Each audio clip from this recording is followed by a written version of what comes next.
All right. Hello, everyone, and welcome to Tears and Tool Talk, a podcast that interviews the women behind the skirts. So I am here today with Talmar Anderson, and she just had our skirt, probably about a week to 10 days ago. So Talmar, why don't you say hello and tell us all a little bit about yourself?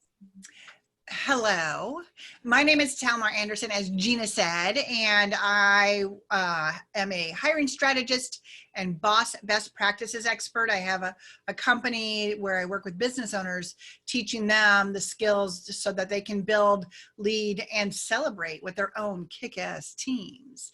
And I've been really just honored to be a part of this whole thing and watching it come to fruition as I was there the original day this all started. You were there the original day, and I remember watching like drone footage of the skirt and everything and having you there, and Stacy was there too. She's recently, and then Norma, the photographer, will have the skirt at some point. Mm-hmm. So I'm so happy that. And Emmy, right? Yes, Emmy too, yes. Yeah. There's just a handful of amazing women that are going to be a part of this that were there for the original the first day the moment was born. Absolutely. And you really did come in floating. Like you could tell it was something so magical, and it carried you through the rest of the week. You could see it. It was amazing. Thank you. That's awesome. Yeah, seeing you speak in Orlando when we were there together, it has inspired me so much over the past 2 years to just own my magic and get in front of the camera and really share what I know to be good and real. And so thank you for giving me that, which I think we'll talk about in a little while too. Okay. I jump ahead. You're used to that. Yeah, me too. So we start each episode off with a Tears and Tool moment, which I'm calling the even when, especially thens. So for those who are just listening for the first time, the Tears and Tool moment is something that we love about ourselves, or if it's magical or something that we can relate to about our own lives, even when life throws us that unexpected curveball. And then we say, especially then, because I think it's those times we need to show up the most and really own who we are. So I know that I reached out to you and asked you to think up a even when, especially then. So I'd love to hear yours, Talmar. Okay. So mine is, I am beautiful, even when I'm tired and my makeup's wearing off and I do not feel it, especially then. Yes, I can so relate to that lately. That is such a good one. And for me, my own self-image issues have really been a big part of, you've seen so much of that. So I really am trying to walk into that more and more and practice seeing it and believing it and knowing it soul to toe, right? I want to know everything is beautiful in whatever iteration that I come out. Yes, I think that's so important to hear people talking about that too, because we often do see the highlight reel, or we see only what people are wanting to show us. And then I just read an article even about people that are showing up imperfectly sort of look cute and perfect in that imperfect space. So I think it's important to just own that and say, okay, yes, I am beautiful no matter what. So I love that, Talmar. Thanks. Yeah, I carry a big mask with me everywhere I go, meaning I feel more comfortable with the makeup and the clothes that make me feel powerful. But I am far more comfortable now than ever, regardless of whether the makeup's all on and the lipstick's on. But I also like how that makes me feel and the power that it brings it. So it's been a long journey, and it's one I'm still walking, but I really believe it more today than I ever have in my life. Wow, that's awesome and inspiring. Thank you. I just realized that so many of us in Orlando have been part of this journey. There is Sylvia, and Megan's going to be part of it. So Cassandra, it's really just sort of like this girls week party that is now, you know, we're all still connected and still doing cool things. So I wanted to mention that in case any of them are listening, like we're all in this together. Absolutely. It was such Yeah. a moment in time, and literally we were all brought together because we were stepping into change and transformation and up-leveling, and call it whatever you want. The whole process was about getting more real with ourselves and putting that into our businesses and our lives so that people could connect to us more authentically. And so that was like, it was big shifting. So I'm not surprised at all that we're all still bonded. Yeah, I love it.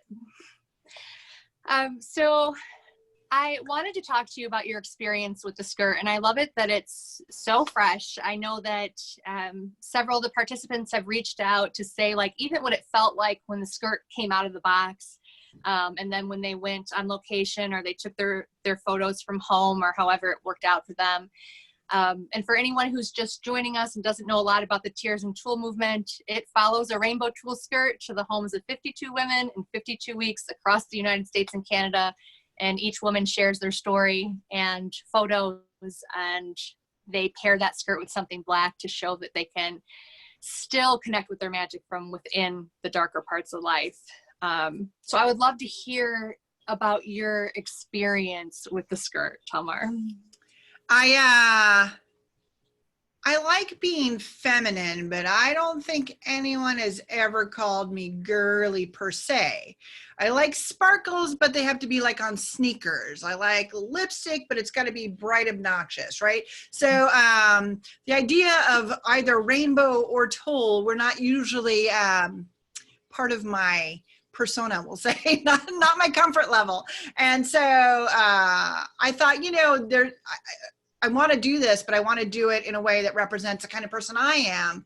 And I think that helps, you know, like this story that you're trying to tell, to show, you know, people, I'm not probably going to go and invest in one right now and be like, you know what, that needs to be my thing now. I'm going to always be rainbow.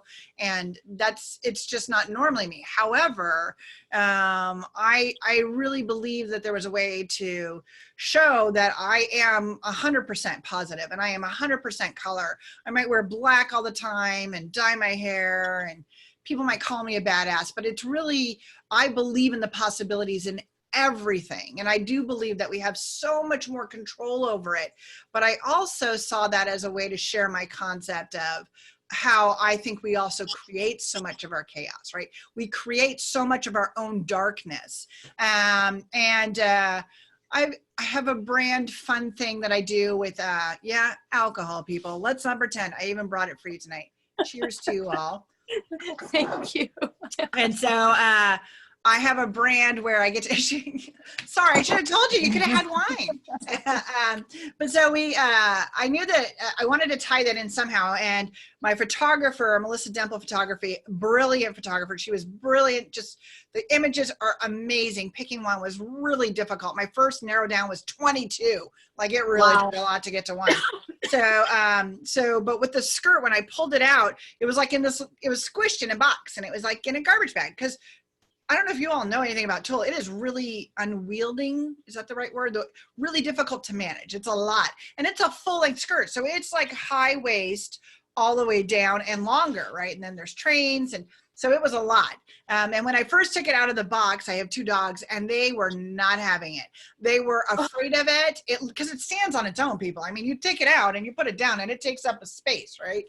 And they were totally freaked out by it. So that was fun. I didn't have to worry about them damaging it. And to be truthful, you know, by now we're far enough down the line. The skirt's not in perfect condition. It's still beautiful, but there were a couple of places where there was a little tear, or there was a little straw, but you would have to be looking at it, right? It's still a beautiful, beautiful skirt, but it was like, okay, you know, is this going to work? And honestly, again, you know, my problem with visibility and my self-image, I was like, oh, this thing's going to make me look like a giant elephant in a giant tulle skirt. And I was like, nah, the hell with it. We're going to rock this. I'm going to make this work, right? And I trusted my people with me. I had another great friend, 𝗱𝗶𝗰𝗁, who was our photo assistant and making sure I was staying on style and on brand.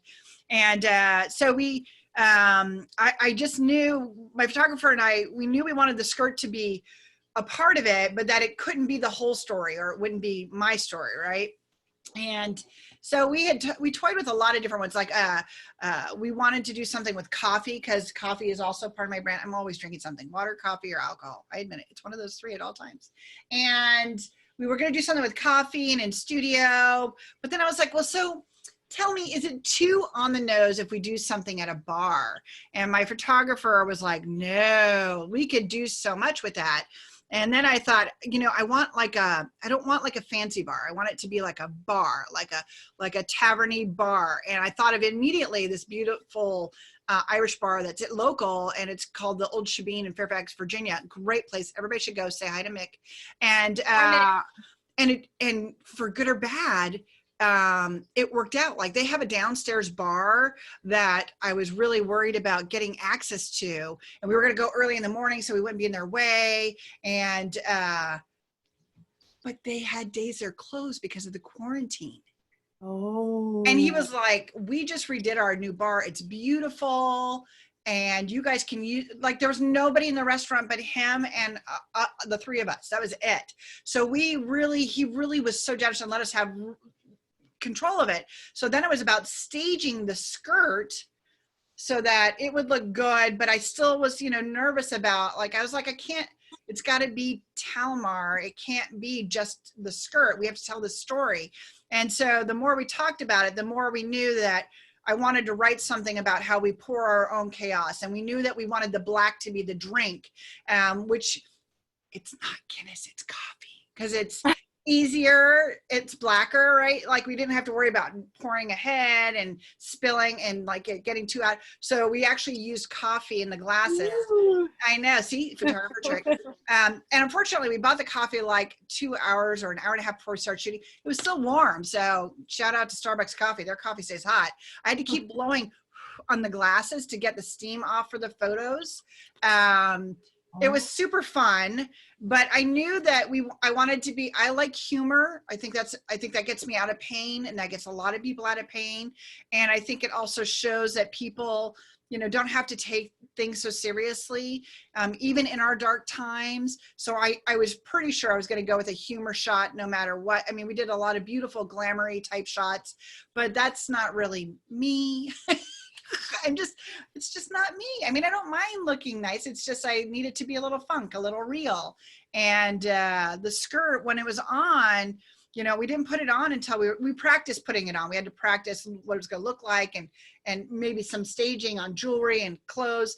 But the skirt on didn't really come together for me until we were on site. When we were on site, I enjoyed it, and it felt fun. But I also was just trusting the people around me to make sure that we were keeping it enough Talmar and enough tears and Tulle movement to make sure that we were mixing it correctly. The skirt was way more fun to wear than I thought it would be. I was way more comfortable wearing it than I thought I was, because it seemed like a big girly thing. And sometimes femininity, I don't want to, girly can be seen as weak, and I'm not comfortable being perceived as a weak individual. It's not I have to be the strong one, right? It's how I'm comfortable. If I'm the leader, if I'm the strong one. So I was worried about looking too soft. I was worried about looking too much. And so that was a big part of working with the skirt and allowing its beautiful colors to come through without it being the situation where I was swallowed up in something that wasn't comfortable for me. And so, funny enough, my darkness comes from fighting that femininity, that overly soft, weak side. So for me, just stepping into that skirt was the hardest part sometimes. Wow. Yeah. Well, the pictures are incredible. I mean, it looks like, you know, you were always meant to be in that moment in time. Like, it's just, I know people, we were talking earlier about how people are saying it should be framed, and it, you know, it should be up in your background and stuff. And I just think that the shots are so beautiful. And we also ask all of our participants to write something about their experience or what they view Tears and Tulle as. And I'm just looking back to that first week that I met you, and, you know, seeing you go through some struggles and some good things, and then just owning it, just owning who you are and showing up. And I was sitting on like they had this couch by the pool, and I was like kind of half asleep, and then you came on and they started filming, and I was like, whoa, I need to remember this, because even though I think you might have been a little bit afraid, you still, you showed up. And it was such a cool thing for me to see that we don't have to be perfect in that space. And I think that that is Tears and Tool. And one of the things that stood out in the essay that you wrote for Tears and Tool was you had everyone do this exercise, and you asked, I'm like, I don't have it all right in front of me. I was like, don't ask me all the lines right now. I know. Oh, no. I won't. I know most of them. I'm like, I know 3 or 4 of them. Yeah. So it was, you know, to look in the mirror, and it was just, you had this small list of things to say, which is so doable. You know, it wasn't like this super long list. It was a shorter list that got to the point, and I liked that. And the last words were, I love you. They were to say, I love you to yourself. And I've had a couple people reach out to me and say, oh, I did that exercise. I had someone private message me, and she said, oh, I did that exercise. And, you know, I ended it with the I love you. And, you know, it opened up all this sort of magic and insecurity, and this woman that had reached out. And it was so neat to see what you shared in the Tears and Tool moment have that effect on someone, where they felt a little more connected to just being who they are right now, and not having to put the makeup on or to show up in any certain way. So I would love to hear your thoughts a little bit about what you wrote, and just whatever comes up for you. Well, so I really want people to give themselves a damn break, right? I think that we really aren't nice to ourselves enough. And I do think that we are, we embrace our mistakes. We use those as an excuse to forgive ourselves for not trying. And I don't think that that's a great thing. I think we limit ourselves when we don't try. And so what I know is that the reason I wanted to end with I love you, I think it was like I am beautiful. It started with, because that's my weak point, is I have a problem with my self-image. So I am beautiful, and I am worthy, and I am strong, and I am smart. I think those were the 4. And I knew I wanted to end it with saying I love you to yourself, because that is some serious magic. And it's a little bit taken from, there's I'm going to say it wrong, Ponono. And there's an exercise where you go through and you say that you accept yourself, you forgive yourself, and you love yourself.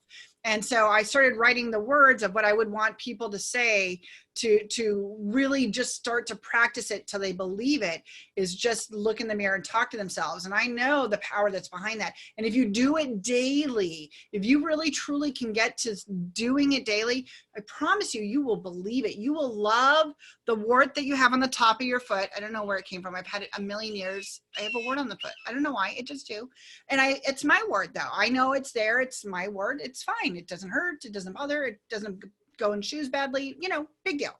So you love all the pieces, but that goes to all the self-sabotage that we do, you know, whether we hide with food or drinking or bad relationships, the excuses we get for not stepping out on the stage, not pointing a camera at ourselves, not, you know, being a perfect cook. I mean, Martha Stewart, I love you. You're not a perfect cook. Nobody's perfect.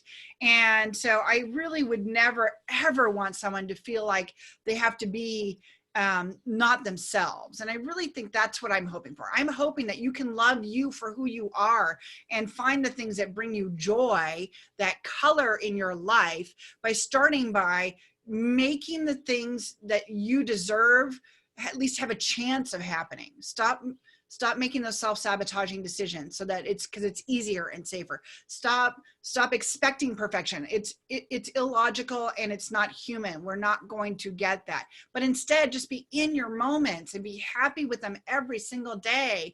You know, I'm very fortunate. I'm healthy. I'm loved. I get to do what I love. And it's not perfect days by any stretch of the imagination, but it's important for me to be comfortable to know that I like myself and I like who I am and where I am. And I tell you, life gets much easier, right? That's the thing I would love to tell everybody is if you can start to like yourself, heaven forbid, even love yourself, decisions are easy. I mean, so easy. It's like, nope, nope, nope, nope. Ask me to go hiking and find out what my answer is going to be. Nope, nope, nope, nope. I mean, I get being healthy, but I am not interested in getting hot and sweaty, going through the dirt, watching a bunch of bugs. Not my thing. Somebody else loves it, and that's okay. But the more you know yourself and you love yourself, you give yourself permission to do the things you want and not do the things you don't, and make the decisions that will make you a happier, wholer person. So that's what my essay hopefully is about. Yeah, I totally think it was. And I'm just so excited and so inspired by what you wrote that I think it's going to continue to have an impact on people as they listen to this podcast and they learn about the Tears and Tulle movement. And they, it's interesting that there have been others who have stood up and become trailblazers or started tribes of their own because someone in the original skirt or a person that's a trailblazer has, set that example, showed up, sort of. It's like the skirt somehow gives us permission to really own who we are, like yes. On a deeper level. I hope so. I really hope so, because I love what you're doing, and I love this idea that this thing can go around the country and people can be something that they just didn't expect, right? Nobody ever expected me to be in a rainbow tulle skirt, and that made it fun to do and try and be out there. And if you can encourage more people to do that, I am 100% behind you. I'll give you whatever you need whenever you need it, Gina. Oh, thank you. I love you, Talmar. That's awesome. So I am curious. I usually ask this question on the podcast, but I have two questions. So you can answer both. You don't have to answer either one of them. But I'm wondering what Talmar wanted to be when she was a little girl, and if that matches up with what you're doing now in the world. And then I'm also wondering who inspires you, kind of on the same note, who you might be looking to in the world these days. Well, as far as when I was a child, I didn't have the best childhood. So I don't really remember like early on wanting to be like a ballerina or something like that. But I do remember my earliest memories were that I really wanted to be a director, like a television director, or a sound engineer, because I love music. I can't sing, I have no talent. So I thought maybe I could run the sound mixing boards, right? But I think the story I'd like to share, if I can, with for my childhood, and it shows so much of why this is the same vein again. And it's not all about beauty, but that's my weakness, is my visibility. So I remember being with my Aunt Kathy. Hi, Aunt Kathy. She's up in Washington State, and she's one of those. She had a career and married a great guy and a fabulous traveling life, and I just like everything about her. And she would fly me and my sister up for the summer, and we would get to spend like a week or two with her, and it was magical. We'd go swimming. It was everything you could imagine, right? And I remember we were watching a beauty pageant, probably Miss America, and I remember just thinking, golly, those girls are just so beautiful, and thinking, I didn't say it, but she could hear that I'd say, I was thinking I could never be that beautiful. I was just like, they're just so beautiful. And she goes, honey, if you had the team that those people, she goes, it probably took 10 people to make her look that beautiful. And that was interesting to me, because that meant that if I felt inadequate in some way, I could get help. And, and again, I'm not saying like, I'm not having surgeries or any of that stuff, but it was about the fact that it's not all just luck or magic or or, you know, the way you're born or who you're born to be or where you're born at. There are opportunities in life where you can affect change and take control. And so that was really inspiring for me in this one specific area where I felt underserved. And it was such a powerful statement to hear from this person that I thought was so glamorous that she didn't value that. She was like, psh, you know, those people, they've got people all around them, you know, doing their hair and making their clothes and cinching their waist or whatever. And it was interesting to see that this powerful woman that I admired and that inspired me was really looking at these people and saying, you know what, they're not all that. That's not how they got there. Not that they're not beautiful, but there's not that, the value in beauty is not a naturally occurring thing. It's a different thing.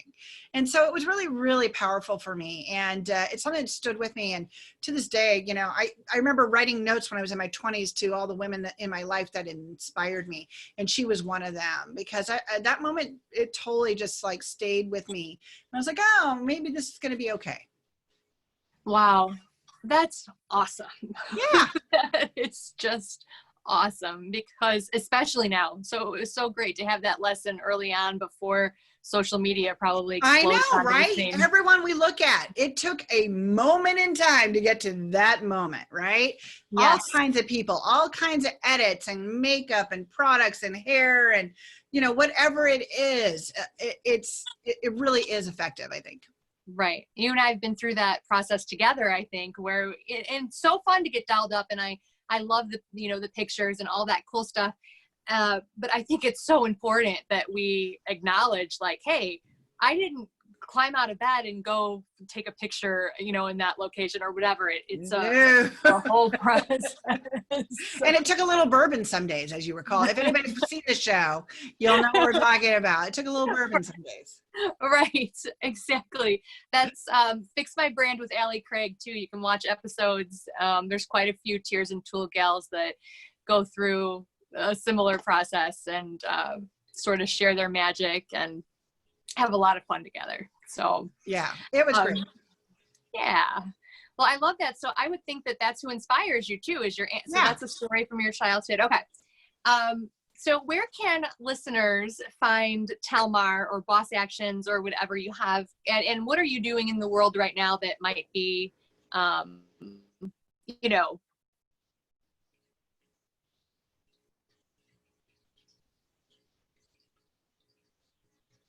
I think I lost you. Are you there?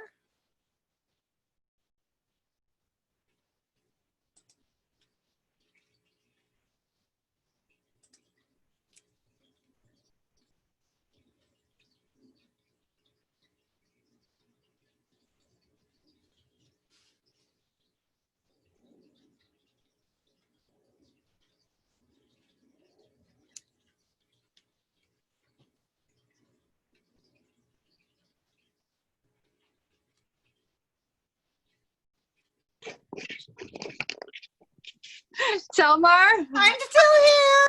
I was like, I feel like maybe she got disconnected. But I was like, oh wait, I know she'll be back. Thank you. That's the first time that's happened.